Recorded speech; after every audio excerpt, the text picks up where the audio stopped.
Live from our 7 Tasmania studios, your nightly news with Kim Millar begins now. Good evening everyone and thanks for joining us. Well, first tonight, race lovers across the state celebrated the Melbourne Cup in style, many events raising much needed funds for charity. But each year more punters chose not to celebrate the race due to animal cruelty concerns. There's always plenty of fun, fashion and festivities on Melbourne Cup Day. 700 spectators making their way to Elwick for the biggest event on the nation's racing calendar. It's a great day out, sociable. It's fantastic that it's on and we're COVID free and we can be here. So originally we were going to China, ended up then we're going to go to Newcastle. Thank God we're here. The dressing up and that's how much the race is. Isn't that funny? Fashion's on the field, a hot favourite. This year, 2 winners took the crown. Had a great day at the races today. Emily and I are actually friends, so we've had a fantastic day celebrating together. The Make-A-Wish Foundation donating all proceeds from its event to children in need. Today we're hoping to raise over $4,000 for our wishes. Currently the Make-A-Wish branch of Hobart has 21 wishes on the go. In Launceston, funds will go to the Clifford Craig Foundation. This coming Christmas, the Foundation's running a Christmas appeal to buy a radio frequency ablation unit, which will help people who suffer from a condition called Barrett's esophagus. That's the precursor to esophageal cancer. It wouldn't be the Melbourne Cup without the horses, and the main race always gets punters on their feet, each hoping they've backed a winner. I love the jockey and I love the horse, so I was really happy to have won. No, it was a wonderful race and it's brilliant to see an Australian mare trump a really good field today and show what she's made of. But each year a campaign against horse racing and the use of whips continues to gather pace. In many places in the rest of the world, you're not allowed to whip horses. We're certainly seeing a move to that here. RSPCA Tasmania is pushing for that to become the case here. There are national rules and we abide by those national rules. But for racing lovers, the bubbles continue flowing as revellers celebrate their wins or drown their sorrows. Ainsley Kosh, 7 Tasmania News. A different type of race is being run around the country as states and territories charge on with their vaccine rollouts. Today, Tasmania missed the 80% double dose target as some regional communities struggle to lift their vaccination levels. As Australia stops to watch the Cup, another race is being run. The vaccination declaration made by the Premier in September. This is a race. Tasmania quick out of the gates but falling behind the ACT, New South Wales and Victoria, now failing to meet the Melbourne Cup 80% double dose target. Today's data putting us at just 75.5%. As the second doses are now provided over coming days, we will hit that target. The local government areas of Hobart, Kingborough and Clarence the only to have passed it, while 2 northwest communities are still lagging behind when it comes to first doses. Alarm bells ringing for the circular head mare. Yeah, we'll probably just wait till after that finishes. Complacency is the biggest issue that we need to speak against and try to get these numbers lifted up. Numbers he wants boosted before borders open. I hope at least we get to at least 85%. The opposition wanting the government vaccination effort ramped up even further. It's taken until now for them to start to do outreach programs across the Tasmanian community, and I think as a consequence of that we've seen a slower uptake in some of the regions. Now set to hit the 80% target by the end of the week. The Premier says we're still on track to hit 90% by December 1, urging anyone who's yet to have their vaccination to book an appointment. Because on December 15, we will open our borders and with it COVID will come. Meg Sides, 7 Tasmania News. A woman accused of murdering her mother before fleeing the state has told the Supreme Court alcohol consumption was a constant point of tension when they lived together. Natalie Ma's trial has continued, with the 38-year-old facing a full day of questions from the prosecution. Our reporter Josh Duggan has the details. On trial for the alleged murder of her mother, Veronica Kostorfen, Natalie Ma took the stand for a second day, this time cross-examined by the prosecution. The accused faced extended questions about her alcohol consumption and spending habits. The court heard that Ms Ma's drinking had been a point of contention for the 2 months she had lived with her mother. Crown Prosecutor John Ransom asked the accused, "You must have understood where she was coming from. She was trying to help you." Ms Ma replying, "She was trying to do the best she could for me," later adding, "We used to have an argument about me drinking when she had a glass of wine in her hand." The prosecution asking, "So she was a bit hypocritical?" To which Ms Ma replied, "She was always like that. She used to say, 'Do what I say, not what I do.'" Ms Ma also faced scrutiny over how she had obtained several of the deceased's possessions, including a tablet computer and $11,000 via bank transfer. Is the reason that you didn't contact your mother in regard to the money or the tablet because you knew she was dead? To which she said, "It's because I was ungrateful." Is it because you knew she was dead? No. Asked finally by the prosecution if she had smothered her mother with a pillow, Ms Ma maintained her innocence, saying, "I would never hurt my mother." Closing submissions are expected from both sides in the next 2 days. Police have reignited focus on one of Tasmania's longest unsolved disappearances. The family of Devonport mother Darlene Gertzmer say they want closure and hope a reward of $500,000 will uncover the truth about the 43-year-old mystery.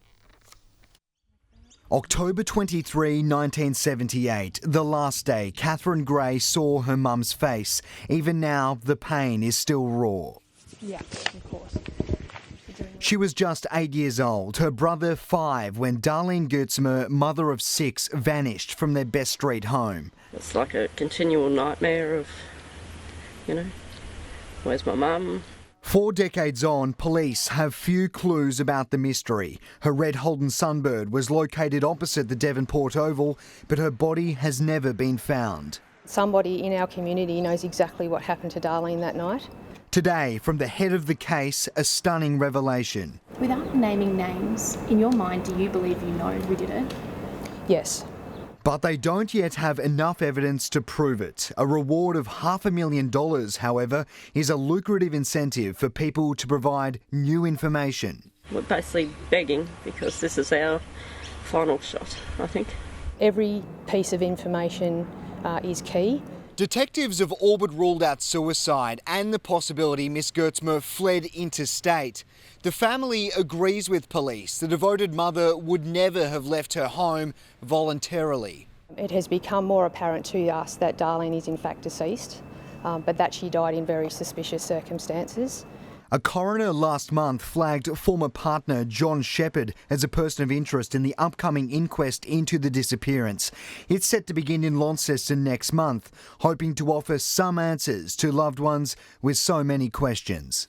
It would put closure to us so we can, get on with our lives. Garth Burley, 7 Tasmanian News. A child has been struck by a vehicle in East Devonport after hopping off a school bus. The primary school student suffered minor injuries and was taken to hospital as a precaution. Police say the vehicle slowed as it passed the bus, reducing the impact of the collision. They're reminding motorists to be vigilant around stationary buses. A petition to save the swift parrot in Tasmanian forests has been launched, calling for an immediate moratorium on logging in the Lonna Vale forests. We don't have time to protect patches.